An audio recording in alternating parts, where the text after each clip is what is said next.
Hello everyone, welcome back to my channel. ह्या लेक्चरमध्ये आपण फॉर्मेशन ऑफ कॉन्ट्रॅक्ट हे स्टडी करणार आहोत. आता यावर तुम्हाला प्रश्न जो आहे 15 मार्कांसाठी प्रश्न विचारला जाऊ शकतो. यावरती प्रश्न कुठला विचारला जातो की what is contract, what are the essential elements of valid contract. Contract आपल्याला माहिती आहे किती 3 प्रकारचे असतात ना कॉन्ट्रॅक्ट. कोणकोणते? व्हॉइड, व्हॅलिड आणि व्हॉइडेबल. तर इथे व्हॅलिड कॉन्ट्रॅक्टसाठी कुठकुठले इसेन्शियल्स आहेत. त्यानंतर all contracts are agreements but all agreements are not contract हे स्टेटमेंट दिलं जातं आणि तुम्हाला एक्सप्लेन करायला सांगतात हे. किंवा an agreement enforceable law by law is a contract. अशा पद्धतीचे हे जे इथे प्रश्न दिलेले आहेत तो प्रश्न तुम्हाला परीक्षेत विचारला जाऊ शकतो. आता introduction obviously will start our answer with the introduction only. त्यामुळे मग इथे तुम्ही इंट्रोडक्शनमध्ये टाकू शकता की जे कॉन्ट्रॅक्टचे लॉ आहे त्यामागे उद्दिष्ट काय आहे, कधी तो पास झाला, कधी इफेक्टमध्ये आला. 1 सप्टेंबर 1872 ह्या डेटपासून आपला जो कॉन्ट्रॅक्टचा लॉ आहे हा इंडियन कॉन्ट्रॅक्ट आहे, हा जो आहे फोर्समध्ये आला आहे वगैरे वगैरे. मग याच्यामध्ये जनरल प्रिन्सिपल्स दिलेले आहेत. आता या ठिकाणी जो कॉन्ट्रॅक्टचा आपला हा जो लॉ आहे, हा जो ॲक्ट आहे, हा प्रत्येक प्रकारचे कॉन्ट्रॅक्ट कव्हर करतो का? तर नाही. Partnership, sale of goods, negotiable instruments, insurance वगैरे हे जे आहे ह्या ॲक्टच्या अंतर्गत डील केले जात नाही. का? कारण याच्यासाठी एक्सक्लुझिव्हली दुसरे ॲक्ट्स जे आहेत त्या ठिकाणी पास केलेले आहेत. त्यामुळे हे जे सब्जेक्ट मॅटर आहेत they are been dealt by other legislations, by other acts. मग आता कॉन्ट्रॅक्ट म्हणजे नेमकं काय? तर कॉन्ट्रॅक्टची डेफिनेशन जी आहे ती आपल्याला सेक्शन 2H मध्ये सापडते. इंडियन कॉन्ट्रॅक्ट ॲक्टचा जो सेक्शन 2H आहे ना तिथे. तर मग सेक्शन कसं लक्षात ठेवायचं? आता मी कॉन्ट्रॅक्ट है असं मी लक्षात ठेवायचे. कॉन्ट्रॅक्ट है मी काय हिंदीमध्ये हे टाईप करायचं असेल तर फक्त H टाईप करते. तर कॉन्ट्रॅक्ट है म्हणजे मग सेक्शन 2 क्लॉज H आणि तिथे कॉन्ट्रॅक्टची डेफिनेशन काय दिली आहे? Contract is an agreement enforceable by law. अतिशय सोपी डेफिनेशन आहे इथे. Contract is an agreement enforceable by law म्हणजे असं अग्रीमेंट जे आपण एन्फोर्स करू शकतो. बाय लॉ म्हणजे इथे त्या ठिकाणी कोर्टात जे आहे आपण ते कॉन्ट्रॅक्ट, ते अग्रीमेंट जर फुलफिल झालं नसेल तर आपण कोर्टात जाऊन दाद मागू शकतो. So contract is an agreement enforceable by law. मग इथे सर फ्रेडरिक काय म्हणतात की कॉन्ट्रॅक्ट काय आहे? Every agreement and promise enforceable at law is a contract. तेच म्हटलं आहे की प्रत्येक असं अग्रीमेंट आणि प्रॉमिस जे एन्फोर्सिएबल ॲट लॉ आहे तर ते आहे कॉन्ट्रॅक्ट. मग या ठिकाणी सॅल्मंड काय म्हणतो? सॅल्मंड म्हणतो की contract is an agreement creating and defining obligations between the parties. म्हणजे कॉन्ट्रॅक्ट एक असं अग्रीमेंट आहे की जो त्या ठिकाणी काही ऑब्लिगेशन्स जे आहे ते क्रिएट करतो आणि डिफाईन करतो दोन्ही पार्टीज, की दोन्ही पार्टीजवर तिथे काहीतरी ऑब्लिगेशन्स येतात ना, की ह्या पार्टीने ही गोष्ट करायची आणि त्या बदल्यात ही पार्टी त्याला मे बी पेमेंट करेल किंवा इतर कुठला परफॉर्मन्स करेल. मग आता अग्रीमेंट म्हणजे काय? कारण आपण डेफिनेशनमध्ये इथे बघतोय की कॉन्ट्रॅक्ट म्हणजे काय? कॉन्ट्रॅक्ट म्हणजे अग्रीमेंट आहे which is enforceable by law. मग हे अग्रीमेंट म्हणजे नेमकं काय? तर अग्रीमेंट, आता अग्री असं म्हटलं की लास्टला ई येतो, बरोबर. मग सेक्शन 2 क्लॉज ई असं लक्षात ठेवू शकता तुम्ही. आता सेक्शन 2 क्लॉज ई मध्ये काय म्हटलंय की every promise and every set of promises forming consideration for each other is an agreement. काय म्हटलंय की एव्हरी प्रॉमिस आणि एव्हरी सेट ऑफ प्रॉमिस की ज्याच्याने काय फॉर्म होत आहे? एकमेकांसाठी कन्सिडरेशन फॉर्म होत आहे. म्हणजे सपोज हा ए पर्सन आहे. ए पर्सन म्हणतो की मी तुला माझी कार सेल करतो, ठीक आहे, माझी कार जी आहे ही मी तुला सेल करतो आणि त्या बदल्यात बी जो आहे त्याला प्रॉमिस करतो की ठीक आहे मी तुला 50,000 रुपये जे आहे ते पे करेल. म्हणजे इथे दोघांनी पण काय केलं आहे? त्या ठिकाणी कन्सिडरेशन जे आहे ते एकमेकांसाठी डिसाईड केलेलं आहे की मी तुला 50,000च्या बदल्यात कार देणार आणि हा म्हणतो की मी तुला कारच्या बदल्यात 50,000 देणार. सो हे जे अग्रीमेंट आहे इथे काय आहे? हे जे म्हणजे प्रॉमिस आहे बेसिकली. ह्या प्रॉमिसमध्ये काय एकमेकांसाठी त्या ठिकाणी कन्सिडरेशन आहे. मग आता प्रपोजल जेव्हा एखादी पार्टी प्रपोज करते, ओके, एखादी पार्टी प्रपोजल त्या ठिकाणी मांडते आणि दुसरी पार्टी एक्सेप्ट करते तेव्हा ते प्रॉमिस बनतं. कारण आपण इथे काय म्हटलंय की contract is an agreement enforceable by law. मग आपण अग्रीमेंट पाहिलं की अग्रीमेंट म्हणजे काय, अग्रीमेंट म्हणजे प्रॉमिस किंवा every set of promise forming consideration for each other. पण मग आता इथे प्रॉमिस म्हणजे नेमकं काय, तर प्रॉमिस म्हणजे की जेव्हा एखादं प्रपोजल जे आहे ते एक्सेप्ट केलं जातं तेव्हा त्याला आपण काय म्हणतो की ते प्रॉमिस त्या ठिकाणी तयार झालं आहे. मग त्यामुळे मग आपण काय इथे म्हणू शकतो की thus an agreement is an accepted proposal. म्हणजेच अग्रीमेंट काय आहे की जे प्रपोजल एक्सेप्ट करण्यात आलेलं आहे ते आहे agreement. Now in order to form an agreement there must be a proposal or an offer by one party and its acceptance by the other party. बरोबर. म्हणजेच अग्रीमेंट काय आहे, प्रपोजल प्लस एक्सेप्टन्स. अग्रीमेंट काय आहे, proposal plus acceptance. मग इथे agreement जे आहे, an agreement is enforceable under section 10 if it is made by competent parties. आता अग्रीमेंट आहे म्हणजे इथे प्रपोजल केलं, दुसऱ्याने एक्सेप्ट केलं, पण मग ते एन्फोर्सिएबल कधी असेल की जेव्हा ते कॉम्पिटंट पार्टीने त्या ठिकाणी ते प्रपोजल आणि एक्सेप्टन्स जे आहे ते केलेलं असेल. आणि कधी फ्री कन्सेंटने, कोणी त्यांच्यावरती जबरदस्ती केलेली नाही आहे. आणि for lawful object and consideration. जो ऑब्जेक्ट आहे तो कसा आहे, लॉफुल. असं कुठलं ऑब्जेक्ट नाही आहे की जे अनलॉफुल आहे. मग त्यामुळे आपण कॉन्ट्रॅक्ट काय म्हणू शकतो, contract is equals to agreement plus enforceability by law. म्हणजे असं अग्रीमेंट जे एन्फोर्सिएबल आहे. त्यामुळे आपण म्हणतो की all contracts are agreements but all agreements are not necessarily contracts. बरोबर. की प्रत्येक अग्रीमेंट जे आहे हे कॉन्ट्रॅक्ट असेलच असं नाही, पण प्रत्येक कॉन्ट्रॅक्ट जो आहे तो अग्रीमेंट असतो. मग आता meaning of agreement. Meaning of agreement मगाशीच आपण डेफिनेशन ॲक्च्युली बघितली आहे की असं प्रॉमिस किंवा set of promises which forms consideration for each other. मग आता इथे एलिमेंट्स काय आहे बरं कॉन्ट्रॅक्टचे. या ठिकाणी सेक्शन 10 जो आहे इंडियन कॉन्ट्रॅक्ट ॲक्टचा त्याप्रमाणे agreement is a contract which is enforceable by law. An agreement is enforceable only when it is made by competent parties out of their free consent and for lawful object and consideration. मग या ठिकाणी कुठकुठले elements जे आहे ते satisfy झाले पाहिजे. कुठले essential elements आपण बघतो की या ठिकाणी 2 or more पार्टीज म्हणजे एक किंवा एकापेक्षा जास्त पार्टी त्या ठिकाणी पाहिजे. मिनिमम 2 लोक तर लागणारच ना, 2 लोकांमध्येच अग्रीमेंट होऊ शकतो. मग या ठिकाणी हा पर्सन जो प्रपोज करतो की चला म्हणजे मला माझी गाडी विकायची आहे, तो ऑफर त्या ठिकाणी देतोय ना एक, की प्रपोज करतोय की मला माझी कार विकायची आहे. तर या पर्सनला म्हणतो की अरे मला माझी कार विकायची आहे, तू घेणार का. मग या ठिकाणी हा कोण झाला, प्रपोजर. आणि ह्या पर्सनला ते प्रपोजल मांडलं गेलं, मग हा झाला प्रपोजी. मग ऑफर अँड ॲक्सेप्टन्स की इथे लॉफुल ऑफर पाहिजे की ऑफर देतोय बाबा मी 50,000ला माझी कार जी आहे ती विकू इच्छितोय. मग ह्याने ऑफर केली. मग हा म्हणतो की अरे तू तुझी कार विकतोय तर मग मी इंटरेस्टेड आहे, मी ही ऑफर एक्सेप्ट करतो की I will buy your car at 50,000 rupees जी त्याने व्हॅल्यू सांगितली आहे. मग इथे प्रपोजल जेव्हा एक्सेप्ट केलं जातं तेव्हा ते प्रॉमिस बनतं. बरोबर.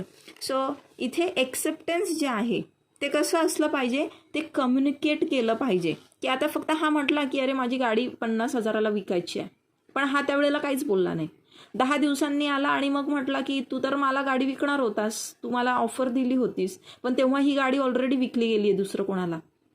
मग हा व्यक्ती त्यावेळेस क्लेम नाही करू शकत का, याने कम्युनिकेट नाही केलं ह्या व्यक्तीशी की okay I am interested to buy your car at 50,000 rupees. इथे कम्युनिकेशन जे आहे एक्सेप्टन्सचं ते झालं पाहिजे. Intention to create legal relationship. त्या दोन्ही पार्टीजमध्ये इंटेन्शन असलं पाहिजे लिगल रिलेशनशिप एकमेकांमध्ये त्या ठिकाणी डेव्हलप करण्यासाठी. मग आता जे घरगुती प्रकारचे किंवा आपण आपल्या फ्रेंड्ससोबत किंवा आपण असं घरामध्ये जर आपण काही त्या ठिकाणी कुठली गोष्ट अग्री करतो पण आपण नंतर ती पूर्ण करत नाही, तर मग तिथे लिगल रिलेशनशिप क्रिएट करण्याचं इंटेन्शन असतं का आपलं, एकमेकांना कोर्टात खेचण्याचं इंटेन्शन असतं का, अजिबात नाही. मग त्यासाठी आपल्याला बाल्फोर वर्सेस बाल्फोरची केस आहे. तर इथे एक हजबंड होता आणि त्याने त्याच्या वाईफला 30 पाऊंड जे आहे तो दर महिन्याला तिला देणार असं त्या ठिकाणी त्याने प्रॉमिस केलं होतं, पण त्याने ते पे केलं नाही आणि मग वाईफने त्याला कोर्टामध्ये सू केलं. मग इथे कोर्टाने काय म्हटलं की इथे जेव्हा हजबंडने एक 30 पाऊंड जे आहे दर महिन्याला तो हाऊसहोल्ड अलाउन्सेस म्हणून त्याच्या पत्नीला देणार, या ठिकाणी ह्या अग्रीमेंटमध्ये कुठेही लीगल रिलेशनशिप क्रिएट करण्याचं इंटेन्शन नाही आहे आणि त्यामुळे इथे व्हॅलिड कॉन्ट्रॅक्टच नाही आहे. ओके, तर जे सोशल किंवा डोमेस्टिक नेचरचे कॉन्ट्रॅक्ट्स असतात ना, कॉन्ट्रॅक्ट्स म्हणजे जे अग्रीमेंट्स असतात, तर त्याला ते जे आहे त्याला लीगल रिलेशनशिप त्या ठिकाणी प्राप्त होत नाही. म्हणजे आता सपोज हा एक्स पर्सन जो आहे, एक्स आणि वाय फ्रेंड्स आहे, एक्सने वायला बोलवलं डिनरवर, वाय बोलला हो येतो, पण वाय काय त्या ठिकाणी गेला नाही. मग इथे एक्स पर्सन काय वाय पर्सनला कोर्टात खेचणार का त्यासाठी? कारण की ह्या अग्रीमेंटमध्ये, ह्या प्रकारच्या प्रॉमिसमध्ये कुठेच लीगल रिलेशनशिप क्रिएट करण्याचा उद्दिष्ट नाही. Then next is lawful object and consideration. आता खरं तर प्रत्येक कॉन्ट्रॅक्टसाठी, कुठलाही कॉन्ट्रॅक्ट जो आहे, प्रपोजल, एक्सेप्टन्स आणि कन्सिडरेशन, हे 3 जे आहे, हे 3 एलिमेंट्स फार गरजेचे. याच्याशिवाय याच्यातला एक जरी नसेल तर तो व्हॅलिड कॉन्ट्रॅक्ट नसूच शकतो. मग आता इथे consideration, lawful object and consideration. Consideration म्हणजे काय की काहीतरी परतावा. म्हणजे आता इथे हा पर्सन जर गाडी देतोय तर गाडीच्या बदल्यात तो 50,000 त्याला मिळत आहेत, म्हणजे त्याला कन्सिडरेशन काय झालं, ह्या व्यक्तीसाठी, ह्या ए पर्सनसाठी कन्सिडरेशन इज 50,000 रुपीज आणि ह्या बी पर्सनसाठी कन्सिडरेशन काय की 50,000 दिले आणि त्याच्या बदल्यात कार मिळाली. मग ह्या बी पर्सनसाठी कन्सिडरेशन आहे ही कार. तर इथे प्रत्येक कॉन्ट्रॅक्टमध्ये काय असतं, लॉफुल ऑब्जेक्ट आणि कन्सिडरेशन असलं पाहिजे, अनलॉफुल नसलं पाहिजे. मग हे कन्सिडरेशन काही पण असू शकतं, एखादी वस्तू असू शकते, इंटरेस्ट असू शकतो, काही राईट असू शकतो, प्रॉफिट, बेनिफिट, एखाद्या प्रॉपर्टीमध्ये काहीही असू शकतो. सेक्शन 23 आपल्याला सांगतो की इथे कन्सिडरेशन आणि ऑब्जेक्ट जे आहे ते नेहमीच लॉफुल असं असलं पाहिजे. मग आता इथे कन्सिडरेशन अँड ऑब्जेक्ट जे आहे ते लॉफुल असेल अनलेस अँड अंटिल वॉट, की ते कायद्याने फॉरबिडन केलेलं नसावं, म्हणजे म्हणजे लॉने त्याला प्रोहिबिट केलेलं नसावं, असं कुठलं ॲक्ट किंवा असं कुठलं कन्सिडरेशन की जे लॉने फॉरबिड केलं आहे. आता सपोज ह्याच उदाहरणामध्ये आपण जर बघितलं की ए जो आहे, ए म्हणतो की मला 50,000ची गरज आहे, तर तू मला 50,000 रुपये दे आणि त्याच्या बदल्यात मी तुला काहीतरी ड्रग्ज वगैरे समजा देतो. आता ड्रग्स कसं आहे, हे फॉरबिडन आहे. सपोज तो गांजा वगैरे म्हटला, मी तुला गांजा देतो त्या बदल्यात. मग गांजा जो आहे हा फॉरबिडन बाय लॉ आहे, you cannot deal with such drugs. मग त्यानंतर जर ते म्हणजे if permitted it would defeat the provision of any law. मग असं कुठलं त्या ठिकाणी कन्सिडरेशन असेल की जर ते आपण अलाव केलं तर एखाद्या लॉचं त्या ठिकाणी प्रोव्हिजन जे आहे ते डिफीट होईल. म्हणजे एखाद्या लॉमध्ये ती एखादी वस्तू जी आहे ती त्या ठिकाणी देण्यासाठी जर मनाई असेल आणि ते जर तुम्ही ऑब्जेक्ट किंवा कन्सिडरेशन त्या ठिकाणी ठेवलं कॉन्ट्रॅक्टमध्ये, तर that is also unlawful. Fraudulent असेल, फ्रॉड्युलेंट तर यू ऑल अंडरस्टँड, किंवा it involves an injury to the person or property of another. जर दुसऱ्या पर्सनच्या प्रॉपर्टीला किंवा पर्सनला त्या ठिकाणी इंजुरी होणार असेल, असं काही कन्सिडरेशन असेल की समजा ए पर्सन, एक्स पर्सन पकडू आपण, एक्स आणि वाय. एक्स जो आहे वायला म्हणतो मी तुला 50,000 रुपये देतो, पण तू जाऊन झेडला ना काय कर, त्याला मार जरा, ठीक आहे, त्याला गोळी मार किंवा त्याला त्याचे हातपाय तोड असं. मग आता याच्यामध्ये ह्या व्यक्तीसाठी आता जो ऑब्जेक्ट आहे बेसिकली याचा किंवा जे कन्सिडरेशन याला भेटणार आहे ते कसं आहे, अनलॉफुल आहे. म्हणजे याच्यामध्ये अनलॉफुल आहे इन द सेन्स की इथे ह्या पर्सनला, दुसऱ्या पर्सनला इंजुरी करण्यासाठी सांगितलेलं आहे, तर असं त्या ठिकाणी कन्सिडरेशन असू शकतं. किंवा कोर्टाला असं वाटतं की ते इमॉरल आहे, ठीक आहे, तुम्ही असं इमॉरल काम जे आहे एखाद्या पर्सनला करायला सांगू शकत नाही. देन कपॅसिटी, सेक्शन 11 आणि 12 जे आहे इथे कपॅसिटी सांगितलेली आपल्याला. जे पर्सन, जे पार्टीज म्हणजे त्या ठिकाणी कॉन्ट्रॅक्टमध्ये एंटर करताय तो त्यांची कॅपॅबिलिटी असली पाहिजे, म्हणजे त्यांची कॅपॅसिटी असली पाहिजे. काय असली पाहिजे, तर सगळ्यात पहिले मेजर असला पाहिजे, साऊंड माइंड असला पाहिजे आणि not disqualified by law from entering from contracting. मग आता इथे मेजॉरिटीचं एज आपण इथे पाहिलं तर मेजॉरिटीचं एज जर नॅचरल गार्जियन असतील तुमचे तर मग तिथे 18 वर्ष, पण नॅचरल गार्जियन नसतील तर मात्र 21 वर्ष जे आहे ते मेजॉरिटीचं एज कन्सिडर केलं जातं. मग इथे आपल्याला एक गोष्ट क्लिअर होते की अनसाऊंड माइंडचा पर्सन किंवा मायनर पर्सन या ठिकाणी कॉन्ट्रॅक्ट करू शकत नाही. Free and genuine consent. आता अडल्ट आहे, 2 अडल्ट पार्टीज आहे, 2 अडल्ट पार्टीजमध्ये त्या ठिकाणी कॉन्ट्रॅक्ट झालेला आहे, पण त्या दोन्ही पार्टीजचा त्या ठिकाणी काय पाहिजे, फ्री आणि जेन्युइन कन्सेंट पाहिजे. म्हणजे त्या ठिकाणी त्यांची स्वतःची इच्छा असली पाहिजे. कन्सेंट जे आहे म्हणजे त्यांची स्वीकृती जी आहे ती कशी असली पाहिजे, फ्री असली पाहिजे. कोणाच्या दबावाखाली येऊन त्यांनी ती कन्सेंट दिलेली नसली पाहिजे. आणि जेन्युइन कन्सेंट पाहिजे म्हणजे काय आता इथे की दोन्ही पार्टीज जे आहे त्या कराराला म्हणजे जो काही कॉन्ट्रॅक्ट त्या ठिकाणी करतात they are looking at it in the same sense. म्हणजे दोघांनाही माहिती आहे की त्याला आपण म्हणतो कॉन्सेन्सस ॲट इडम. म्हणजे काय की both are having the knowledge की आपण जे ॲग्रीमेंट या ठिकाणी करतोय तर ते एक्झॅक्टली काय, दोघांपैकी कोणालाच त्या ठिकाणी गलतफहमी नाही आहे काही, कुठलाच असा व्हेगनेस नाही आहे काही. So both of them are having a good knowledge की त्यांचं कॉन्ट्रॅक्ट काय आहे आणि काय एक पर्सन काय देतोय आणि दुसरा त्या बदल्यात काय बदला देतोय. So they know the outcomes of that contract. Then agreement must not be void or declared void by law. असं अग्रीमेंट नाही पाहिजे की जे लॉने व्हॉइड म्हणून करार केलेला आहे.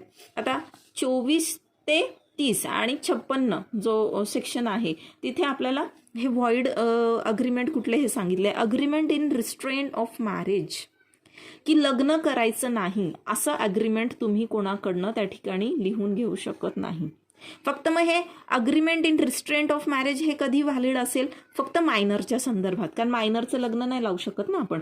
So agreement in restraint of marriage adult पर्सनसाठी, मेजरसाठी त्या ठिकाणी काय असतं, व्हॉइड असतं. तुम्ही कुठल्या पर्सनला असं त्याच्याकडनं नाही हे करून घेऊ शकत, असा कॉन्ट्रॅक्ट नाही करू शकत ना तुम्ही की तू जो आहे हा जन्म लग्नच करणार नाही की तू 40 वर्षाचं होईपर्यंत लग्न करणार नाही. You cannot put such conditions. Now agreement in restraint of trade करायचा नाही असं पण की एक विशिष्ट ह्या कुठला बिझनेस वगैरे असेल तू ट्रेड नाही करायचा असं तुम्ही नाही सांगू शकत. त्यानंतर in restraint of judicial proceedings. आता जर असं काही त्या ठिकाणी कॉन्ट्रॅक्ट केलं म्हणजे असं अग्रीमेंट केलं की सपोज हा एम्प्लॉयर आहे आणि हा एम्प्लॉई आहे, हा मालक आहे म्हणजे आणि हा त्याच्या इथे काम करणारा नोकर आहे. आता ह्याने एम्प्लॉयरने एम्प्लॉईला हायर केलं कामासाठी आणि त्या कॉन्ट्रॅक्टमध्ये असं लिहून ठेवलं की आम्ही तुला पेमेंट दिलं नाही, जर तुला तुझं पेमेंट वेळेवर भेटलं नाही तर तू तिथे आमच्या विरुद्ध कुठलीही कार्यवाही कोर्टात करणार नाही.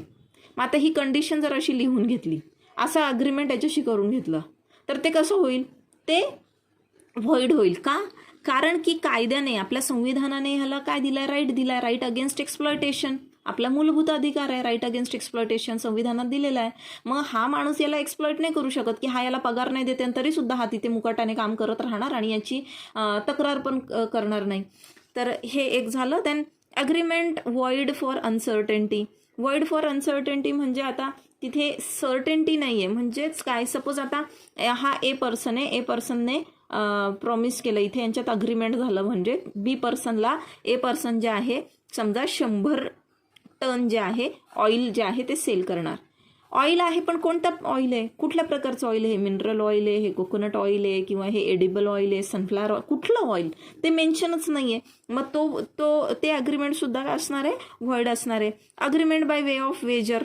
तर agreement which are been entered by way of wager. Wager म्हणजे काय की एक प्रकारे गॅम्बलिंग, बेटिंग जे असतं ना ते सुद्धा व्हॉइड असतात.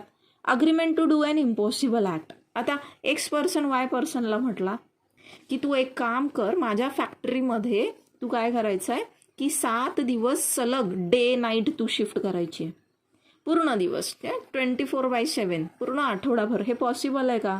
इम्पॉसिबल आहे. तर असं सुद्धा असे अग्रीमेंटसुद्धा काय असतात, व्हॉइड असतात. Then certainty and possibility of performance. इथे कॉन्ट्रॅक्टमध्ये जे तुमच्या अग्रीमेंटमध्ये त्या ठिकाणी जे काही त्या ठिकाणी परफॉर्मन्स सांगितलेला आहे तो कसा असला पाहिजे, सर्टन असला पाहिजे. म्हणजे तुम्हाला समजलं पाहिजे की एक्झॅक्टली करायचं काय आहे, त्या ठिकाणी वेग नसला पाहिजे. Then legal formalities. आता लिगल फॉर्मॅलिटीज काय, कॉन्ट्रॅक्ट जो आहे तो लिखित स्वरूपात पण असू शकतो आणि it could be by word spoken as well. But in the interest of parties काय म्हटलंय की तो लिखित स्वरूपात असला तर जास्त चांगलं असतं. आता इंडियामध्ये जे agreement related to mortgage, sale, lease, gift जे आहे इमुवेबल प्रॉपर्टीचे, त्यानंतर कंपनीचं मेमोरंडम ऑफ असोसिएशन वगैरे, हे काय सांगितलंय कंपल्सरी त्या ॲक्ट खाली. म्हणजे मॉर्गेज, सेल, गिफ्ट आपण हे जर पाहिलं तर ट्रान्सफर ऑफ प्रॉपर्टी ॲक्टमध्ये कंपल्सरी ॲक्टने सांगितलंय की बाबा हे रजिस्टर्ड पाहिजे, हे लिखित स्वरूपात पाहिजे डॉक्युमेंट. मग तिथे हे मौखिक असू शकत नाही. It can not be written, it cannot be spoken. Okay, फक्त स्पोकन फॉर्ममध्ये नसणार आहे, हे रिटन फॉर्ममध्ये असणार आहे. का?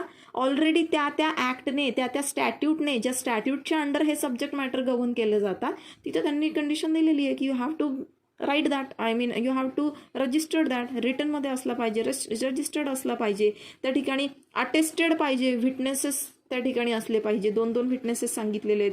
त्यानंतर साईन्ड असला पाहिजे, रजिस्टर्ड असलं पाहिजे. ह्या फॉर्मॅलिटीज जेव्हा दिलेल्या असतील तर त्या कंप्लाय होणं गरजेचंच असतं.